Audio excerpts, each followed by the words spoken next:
Hello Fischer fans, welcome to Chess DNA. In today's video, we're going to be looking at the game 1 from the Robert James Fischer's famous book, My 60 Memorable Games. The game was played in New Jersey's Open Chess Championship in 1957 against James Sherwin, who is a very strong American player. But at the time of the game, Fischer was only 14 years old. So let's see how strong was Fischer at the age of 14.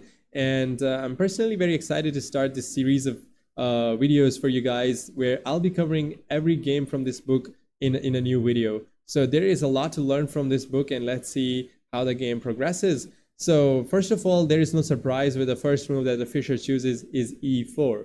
Fischer was a great e4 fan. He's been playing e4 throughout his entire career, and there is no surprise that he actually played one e4 at the age of 14 as well. Sherwin replied with c5, the Sicilian defense. The idea is to control the d4 square using the c pawn. The Fischer and then replied with knight f3, which is basically a very common move against the Sicilian. There are other moves as well, like d4, which leads to Smith-Morra. There is c3, which is the Alapin. But knight f3 is the most common move against the Sicilian that can actually lead to a lot of different variations and opening systems that are the branches of the Sicilian defense. And Sherwin chooses the e6 Sicilian. The idea is to control the d5 square pretty nicely and also unlock this dark square bishop so that it can later come to the c5 square. The queen will be joined on the b6 square, and there will be a lot of pressure on the dark squares down the white king side. So Fischer replied with d3. d4 is although considered to be the main move here, and Fischer has played d4 later in his career. But d3 is basically chosen by Fischer at this in this game because he thought that it leads to a very favorable structure of the King's Indian reversed, especially when Black has committed to the e6 move.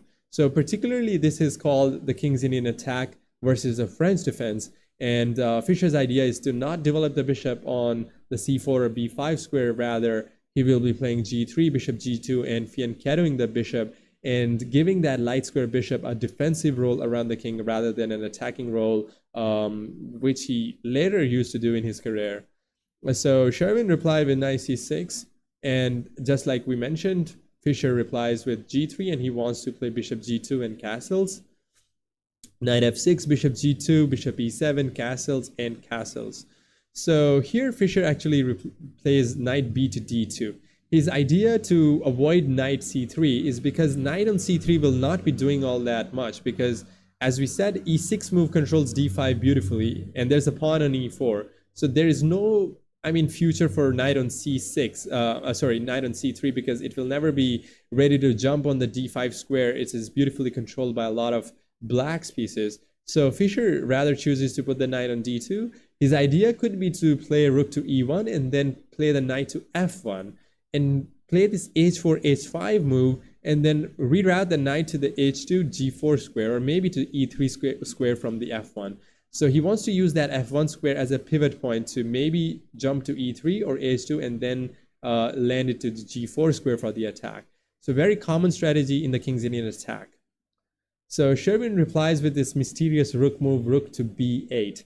And his idea is to first of all get the rook off of that very dangerous light square diagonal, and Fischer's bishop is very active on that diagonal in the later stages of the game when e5 is played or something like that. Since the pawn is not on c6, it's on c5, so this diagonal could be really dangerous for the rook that is sitting on a8. So Sherwin just plays the rook to safety to b8 and also prepares this queenside expansion of the pawns with b5, b4, and the rook will be supporting that advance. So rook b8 is chosen by Sherwin.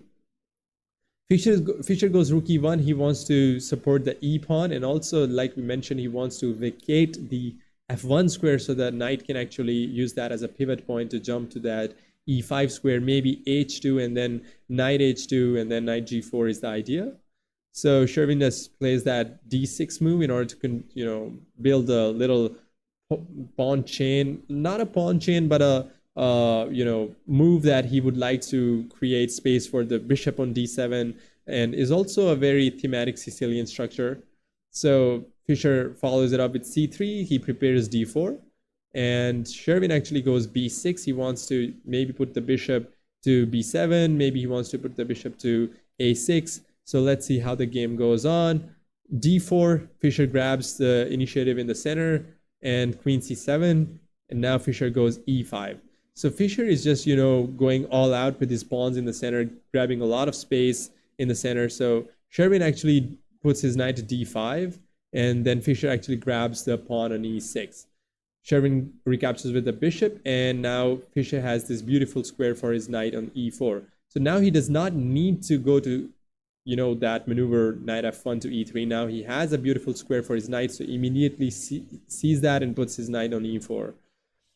And a little bit awkward move by Sherwin. He goes c4 and locks everything down on the queen side. His idea is then to play these pawn moves and just, bust open the queen side. And since his pieces are more coordinated on the queen side, he would like to play on the queen side.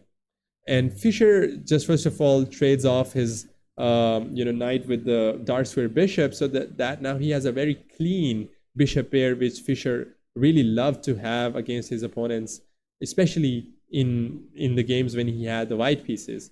So knight g5 is now chosen by Fischer. His idea is to provoke a weakness in the enemy territory, especially with a move such as h6. Probably he would maybe bring the knight to h3 to f4, or maybe knight back to f3, but his idea is to just create this hook so that he can use that hook to attack on the enemy king side. But Sherwin actually is very careful with committing his kingside pawns, and he goes knight c to e7, and Fischer actually plays queen to c2, immediately threatening checkmate on the h7 square. And now Fischer's idea is to that you have delayed it so much that you cannot play h6 because queen to h7 is going to come with checkmate. So you have to play g6, and that is going to create more weaknesses on the dark squares around the enemy king. So Sherwin actually still is very careful with his pawn moves in front of the king. So he goes knight to g6, and he says that knight is going to be an excellent defender around my king. But Fischer is just going with his h4, h5 move, kicking that knight away, which is an excellent defender anyways around the king, but h5 move is going to kick that knight away so that Fischer can deliver a nasty checkmate on h7. And here Sherwin actually goes knight to f6 to stop that h5 move. But this is a moment in the game where a beautiful move is played by Fischer. So you can pause the video and think about an absolutely fantastic move Bobby Fischer played in this position.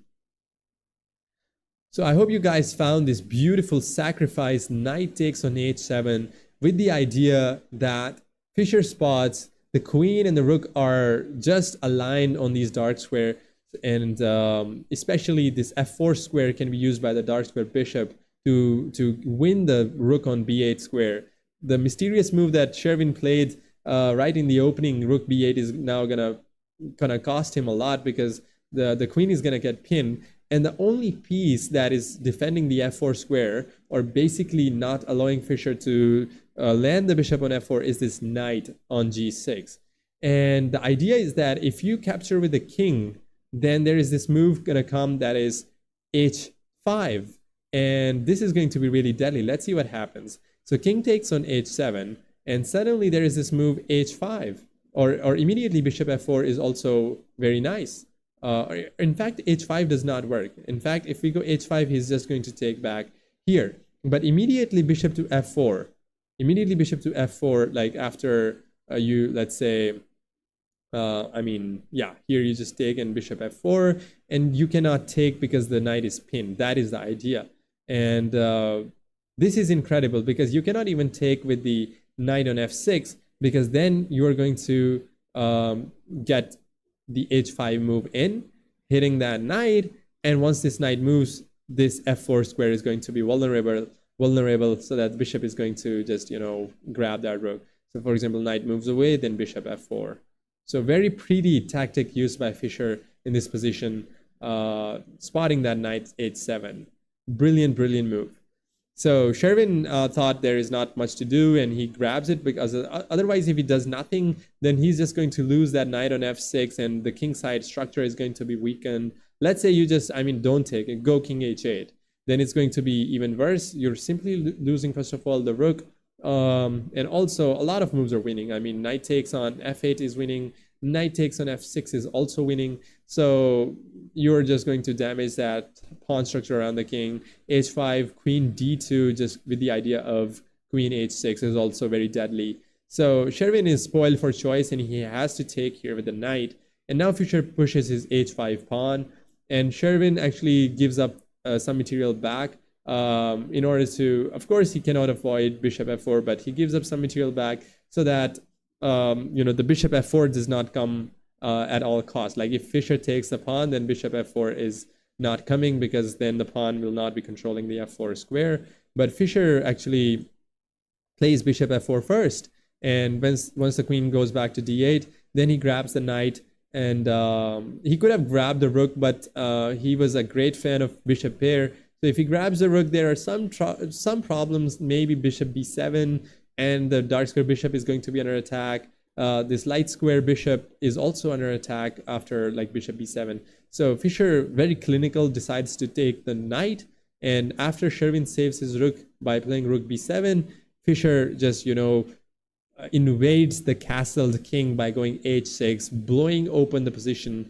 And Sherwin actually thought that he could grab this pawn, but here Fischer just grabs the pawn on g7, hitting the rook, making it necessary for king to step into the field by going king g7. And here just rook to e4, classy move by Fischer, setting up some discover attack on the queen. So Sherwin has to be really careful. He goes queen h5, and now just sliding the rook back to e3 to make it ready to go to g3 and just involve it into the attack. It's going to be really hard to defend if the rook joins in. f5, maybe just creating some escape route for the king.